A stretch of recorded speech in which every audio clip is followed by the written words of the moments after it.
I'm Bob at ILikeToMakeStuff. Today I'm gonna make my wife a longboard.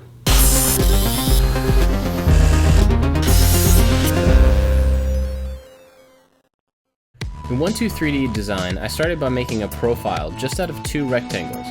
I connected the extra space with a curve on each side. I took this flat shape and extruded it out into a big object, and then I was able to pull the ends in to give a slope for a tail and a nose. I created another rectangle at the end and drug it right to the middle so that I could split this shape into 2 parts. These parts would then fit on my CNC machine. I opened each one of them in MeshCam and created a really basic tool path just so they could be cut out on the CNC. I used some insulation foam that was 1 inch thick, cut it in half, and then used some spray adhesive to put those pieces together, so I basically ended up with a 2 inch thick piece of foam. On my X-Carve, I used the largest bit that I have, which was 1/4 inch, just to remove as much material as fast as possible. I ran the G-code that I had gotten out of MeshCam, and it started carving away. Since the foam is so easy to cut, you can take your feed rate really high and get through the material really quickly.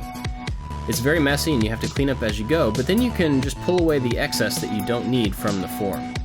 So I finished up this half and then put on a duplicate block to cut the other half.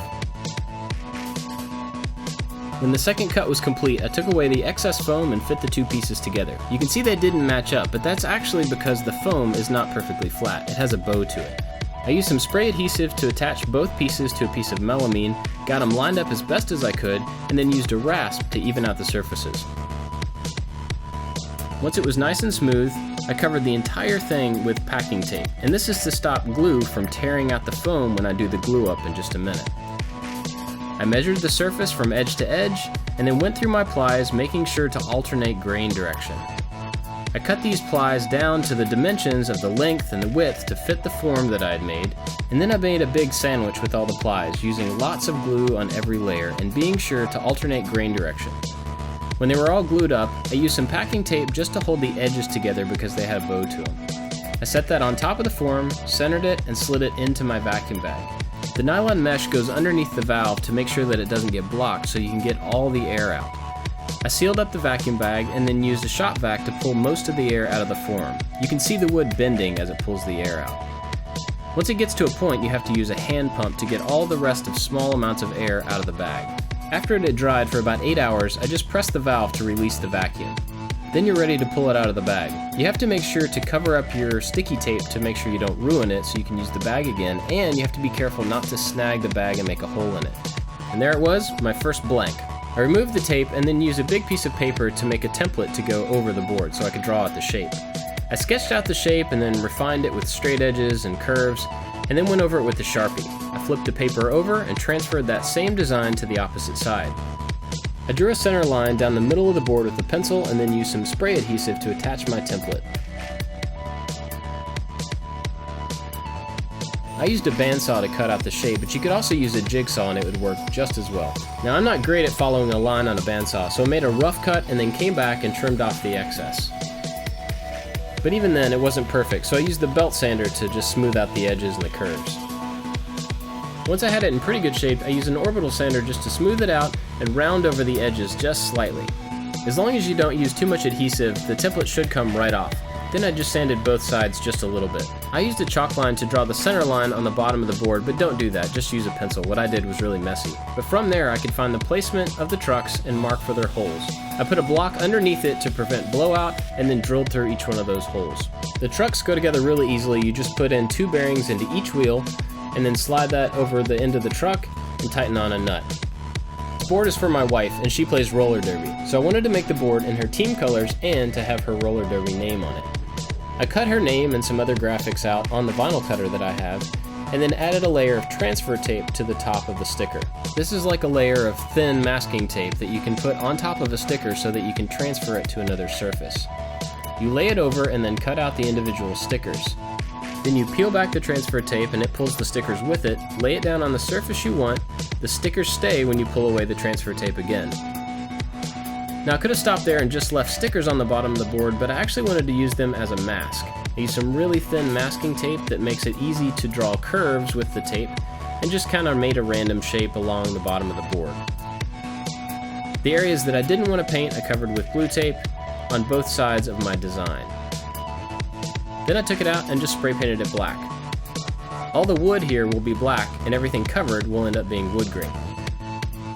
After it dried, I pulled away the stickers and the masking tape, and the bottom of the design was pretty much done. I added several coats of clear lacquer to the bottom just to protect it. I got some red grip tape, again in her team colors, and pulled away the adhesive back and laid it down across the board.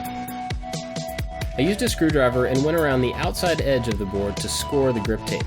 This makes a really clean line that you can then take a utility knife to and trim away the excess tape. I didn't do it perfectly, but you can luckily go back and trim it up. I poked through the bottom to make sure that the holes were aligned correctly with the truck holes, and then cleared them out from the top before putting in the screws and attaching the whole truck assembly. The trucks go on really easily, you just need a screwdriver and a ratchet. And after they're tight, the board was finished. Of course I had to test it to make sure it was safe for my wife. And it rides really great.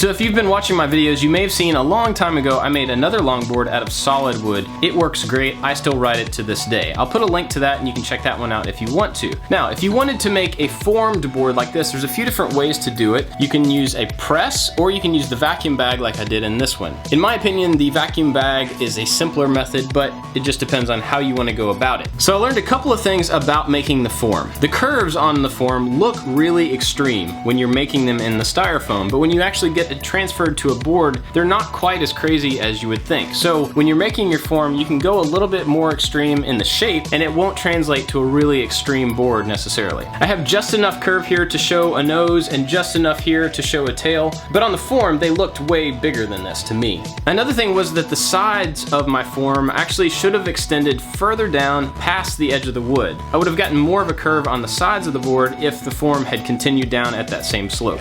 And although I used a CNC to make the foam form, you don't necessarily have to. You could make that with a rasp and form it yourself by hand. The advantage of using the CNC is that you get symmetrical cuts on the side and you can kind of pre-form it, pre-visualize it before you start actually messing with the foam. Another little tip I figured out after the fact. I got a little bit of bleed underneath the blue tape when I did the painting here, so what I should have done and what you should do, put the tape down, spray a coat of clear, and that will seal up all the edges but you won't see it. Then go back, do your paint, and then take off the tape and you'll get less bleed under. Now if you make your own board, there are an infinite number of shapes that you could make. There's a lot of different styles, there's a lot of different styles of trucks that you can use, and so you'll just have to pick out the stuff that fits best how you want to ride. My wife loves this board, it rides really well and it has a lot of nice flex to it. And if you do want to make your own, I will put a link to all the stuff that I use down in the description. You can go check that out and pick up some of the materials. I hope you liked this video, and if you did, I'd love to hear about it. Let me know in the comments below or at ILikeToMakeStuff.com. I also love it when people post on my Facebook wall or share things on Instagram and show me what they're working on, so please do that. That's really awesome. If you want to support these videos, Patreon is the best way to do that. Patreon supporters get to see stuff early, they get behind the scenes stuff.